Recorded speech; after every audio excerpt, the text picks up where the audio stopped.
Welcome to ইরি আড্ডা। আজকে পড়তে চলেছে আপনাদের জন্য নিশির ডাক। শুরু করতে চললাম আজকের গল্প নিশির ডাক। তার আগে বলে দিই, লাইক করুন, শেয়ার করুন, সাবস্ক্রাইব করুন আর চ্যানেলটি আরও এরকম অচেনা অজানা গল্প শুনতে। শুরু করতে চললাম আজকের গল্প নিশির ডাক।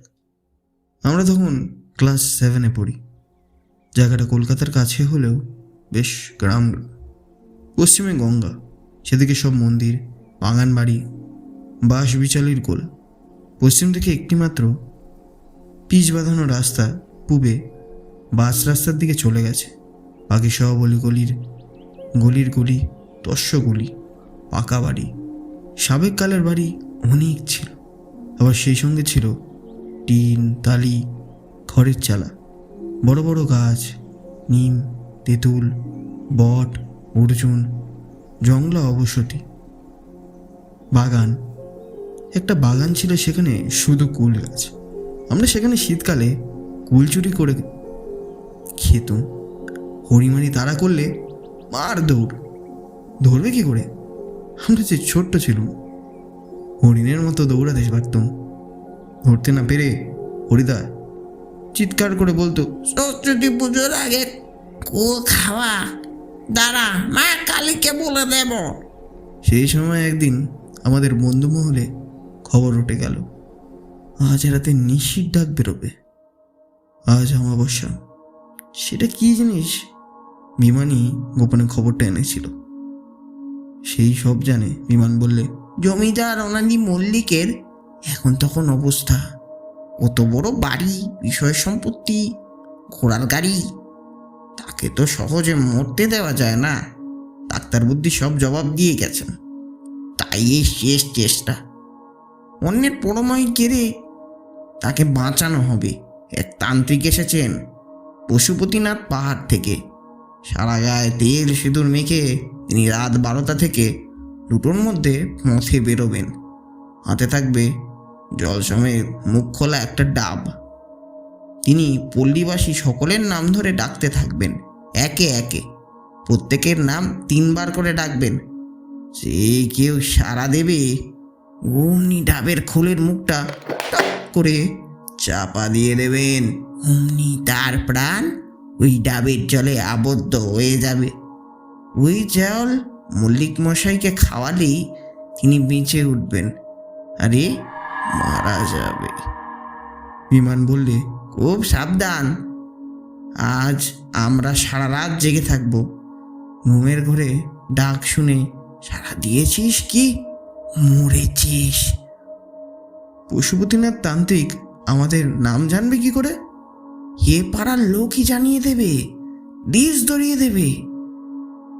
বাড়িতে এসে মাকে খুব চুপি চুপি কথাটা বললুম।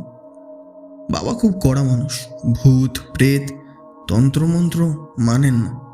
শুধু বলবেন, অঙ্ক কষো, অঙ্ক, অঙ্কই জীবন, অঙ্কই ভগবান। আর অঙ্কটাই আমি পারি না, তাই বাবাকে না বলে মাকেই বললুম। তাছাড়া মায়ের চেয়ে বড় বন্ধু মানুষের আর কে আছে? মা খুব ভয় পেলেন। মায়ের ছেলেবেলায় এইরূপ একটা ঘটনা ঘটেছিল। মা এইসব অলৌকিক ব্যাপার খুব বিশ্বাস করেন। সিঙ্গুরে একবার ভুল বলে ওই ভূত মাকে সারা রাত জঙ্গলে ঘুরিয়েছিল। 8 মাইল দূরে মায়ের বাড়ি। মা কিন্তু কিছুতেই পৌঁছাতে পারলেন না। ভুল রাস্তায় সারা রাত চক্কর মারলেন। সব শুনে মা বললেন, আমরা তো জেগে থাকবোই, তবে একজনকে নিয়েই আমার ভয়, সে তোর বাবা। যদি জানতে পারে সারা রাত লাঠি হাতে রাস্তার রকে বসে থাকবে, এলেই পিটিয়ে শেষ করে দেবে। তারপর যা হয় হবে, না জানানোই ভালো বাপ। সেখানেই ভয়, ঘুমের ভোরে ডাক শুনে উত্তর দিয়ে যদি চলে যায়। আমি বললুম, বাবার পাশে আমিই তো শুই, জেগেই থাকবো। যদি দেখি উত্তর দিতে যাচ্ছেন, সঙ্গে সঙ্গে মুখ চেপে ধরবো। আমাদের রাত জাগার সব পরিকল্পনা প্রস্তুত। বন্ধুদের সঙ্গে গঙ্গার ধারের বটতলায় বসে ওই একই আলোচনা হলো। সন্ধে হব বাড়ি ফিরে এলুম। চারপাশ এরই মধ্যে কেমন যেন থমথম করছে। কালীবাড়িতে অমাবস্যার রাতের পুজোর আয়োজন হচ্ছে দেখে এসেছি।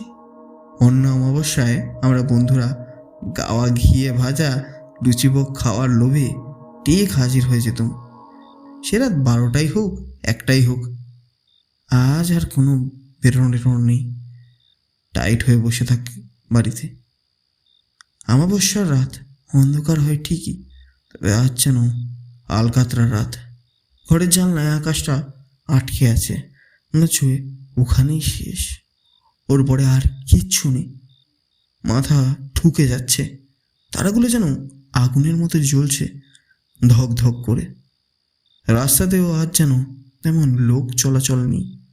রাত 9টার আগেই সব যেন নিঝুম মেরে গেল, দোকানপাট বন্ধ। মিষ্টির দোকানের পেছনের দিকের ছেঁচা বেড়ার দরজাটা খোলা, মাঠে আলো পড়ছে। মজা পুকুর, কচু গাছের ঝোপ, কালো কুকুরটা কড়ার চাচি খাওয়ার লোভে সামনের থাবায় মুখ রেখে বসে আছে। এই সময় এই সবই আমি দেখতে পাচ্ছি আমাদের রান্নাঘরে জানলায় বসে। রাত 10টার সময় মা বললেন, দেখেছিস পলাশ, আজ এরই মধ্যে ঘুমের শরীর যেন ভারী হয়ে আসছে। তোর কিছু মনে হচ্ছে না? মনে হচ্ছে না, আবার ইতিহাস পড়ছিলুম, এমন ঢোল ধরলো মাথাটাই ঠাঁই করে দেয়ালে ঠুকে গেল। তাই তো এই জানলায় এসে বসে আছি। বুঝতে পারছিস ব্যাপারটা? সারা পাড়াটাকে প্রভাবে আচ্ছন্ন করে দিয়েছে আস্তে আস্তে। কিভাবে করে মা?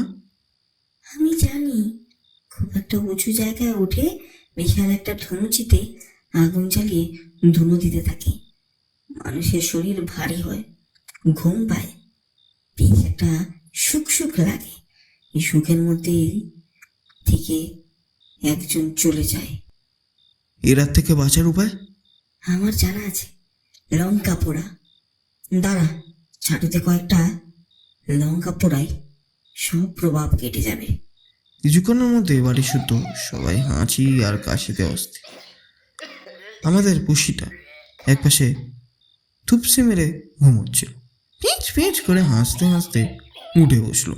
অবাক হয়ে গেছে, রাত 10টার সময় এই আবার কি? বাবা বাইরের ঘর থেকে ছুটে এলেন। কি করছো তুমি? এবার লোকে যে থানায় ডায়েরি করবে আমাদের নামে। মা শুধু গম্ভীর মুখে একটা কথাই বললেন, যা করছি সবই জীবনের মঙ্গলের জন্য। এর চেয়ে অমঙ্গল আর কি হতে পারে বলে বাবা উদ্যম কাশতে কাশতে পালিয়ে গেলেন। মন্দিরে অমাবস্যার রাতের পুজো শুরু হয়ে গেছে। কাসর, ঘণ্টা, জগঝম্পনের শব্দ ভেসে আসছে। রাত 11টার সময় রোজ যেমন আমরা শুয়ে পড়ি সেরকমই শোয়া হলো।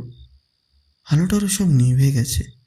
এক বিছানায় বাবা আর আমি পাশাপাশি, আর এক বিছানায় মা।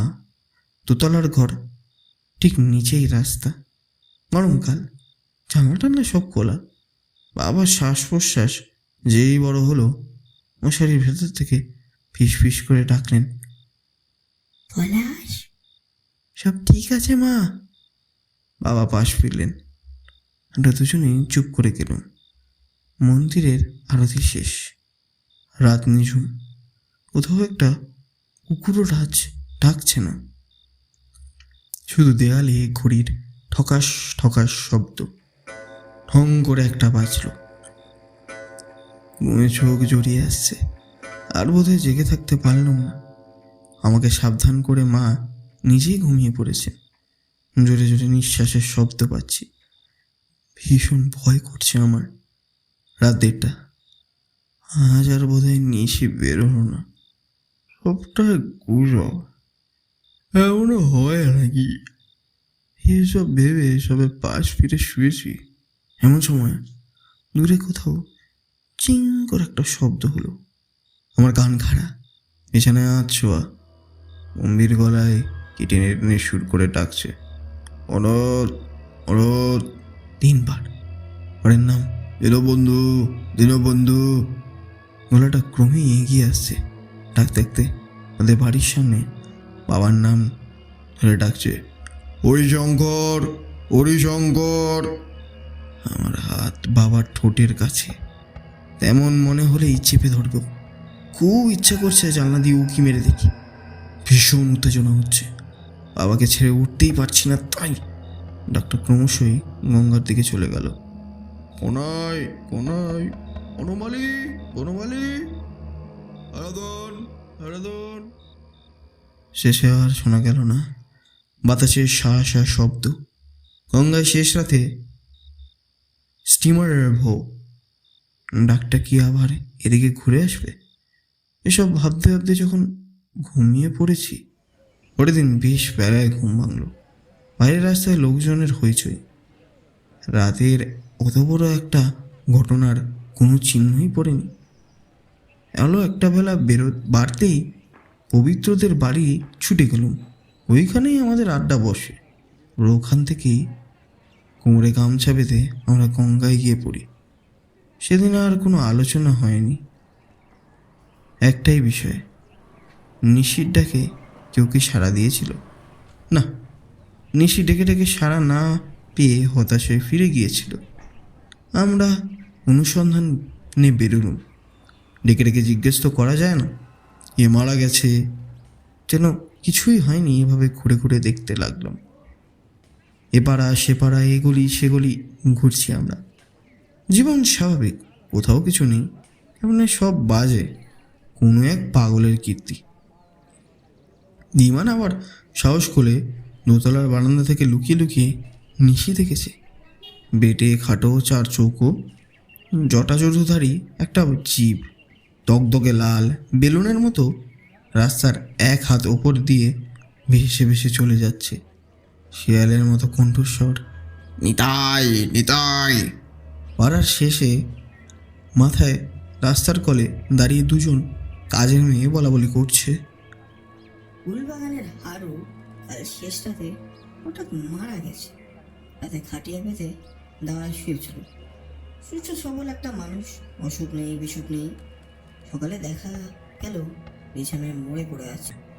ছুট ছুট হারুদার কুল বাগানে গাছের পর গাছ, গোল গোল পাতার ফাঁক দিয়ে নেমে আসছে প্রখর সূর্যের আলো। ছায়া আছে, তবে কেমন যেন শুকনো ছায়া। মাঝখানে একটা কুঁড়ে ঘর। খবর পেয়ে কিছু লোকজন এসেছে। খাটিয়ায় চিত হয়ে পড়ে আছে আমাদের হারুদা। চেহারাটা কাগজের মতো ফ্যাকাশে সাদা। সবাই বলা বলি করছে হার্ট অ্যাটাক। একমাত্র আমরাই জানি ব্যাপারটা কি। রাত 2টোর সময় মৃত্যুর কণ্ঠস্বর, আরু আরু। আধ ঘুমো আধ জাগরণে এক উত্তর, যায়। খপ করে ডাবের খোলার মুখ বন্ধ। এখন ভাবি এমনও হয়, কিন্তু তারপরে অনাদি মল্লিক আরও অনেক দিন বেঁচে থেকে শেষে আত্মহত্যা করেছিলেন। ধন্যবাদ। কেমন লাগলো এই অন্যরকম গল্পটি? ছোটবেলা আমি এই গল্পটি আমার মায়ের কাছে শুনেছিলাম, আজ আবার নিজেই ডিসাইড করলাম। ভালো লাগলে লাইক করুন, শেয়ার করুন এবং সাবস্ক্রাইব করুন আরও এরকম অচেনা অজানা নস্টালজিক কিছু গল্প শুনতে। ধন্যবাদ।